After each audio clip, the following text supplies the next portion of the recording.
الدرس الثاني حجرة الدراسة. درس دوم حجرة الدراسة، اتاق درسیست. صندوق، صندوق، صندوق چی رو میگه؟ صندوق. طباشیر، او شما هم طباشیر میگیم. صندوق و طباشیر، قطی و طباشیر. باب، باب. نافذة، باب و نافذة. تلفظ درست بکنید. باب دروازه، نافذة کلکین.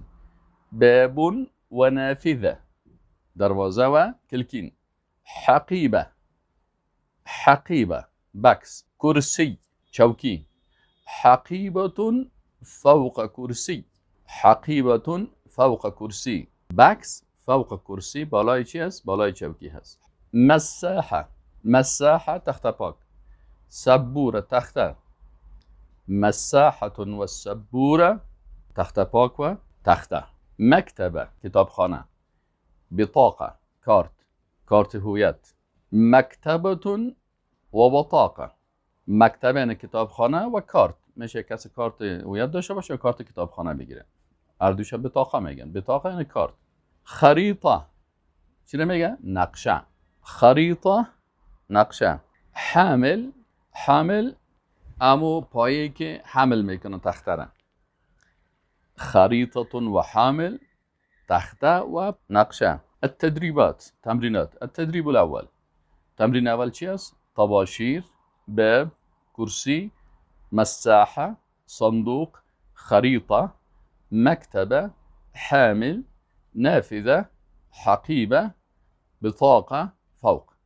کی میتونه بر ما یکی از این کلمات بگویه؟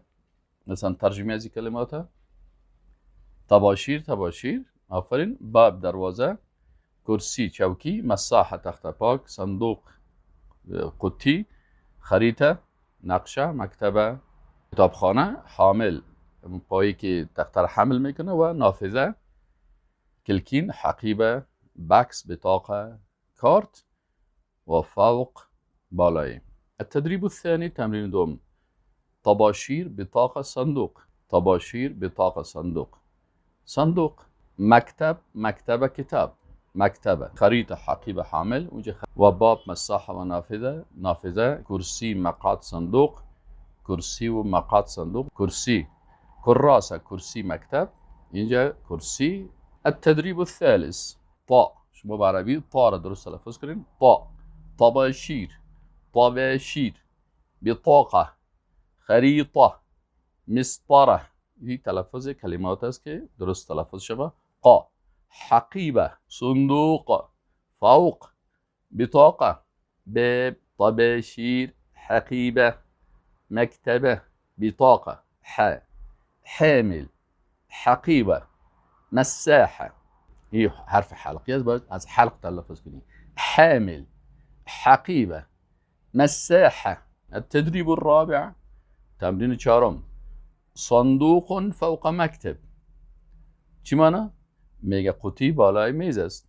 سبورة فوق حامل، تخته بالای پایه هست. قلم فوق کتاب، یعنی کلمه بالای را یاد بگیرید. مثلا قلم فوق کتاب، قلم بالای چی است؟ کتاب است. کتاب فوق مکتبه، کتاب بالای کتابخانه هست. این حال کلمه فوق بالا را یاد گرفتید. التدريب الخامس تمرين پنجم خريطة، بطاقة، صندوق. بكلمات است. التدريب السادس قلم.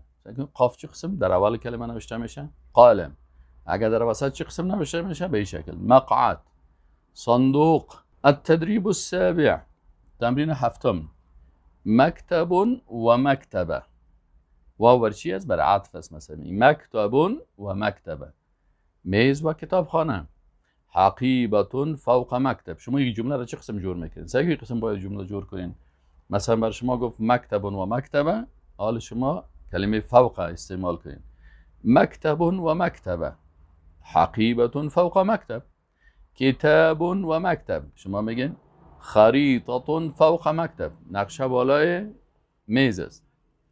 مکتب و مکتبه، مکتبة و کرسی. این چهار جمله اول که است عطف است، مثلا میگی مکتب و مکتبه، کتاب و مکتب، مکتب و مکتبه، مکتبه و کرسی.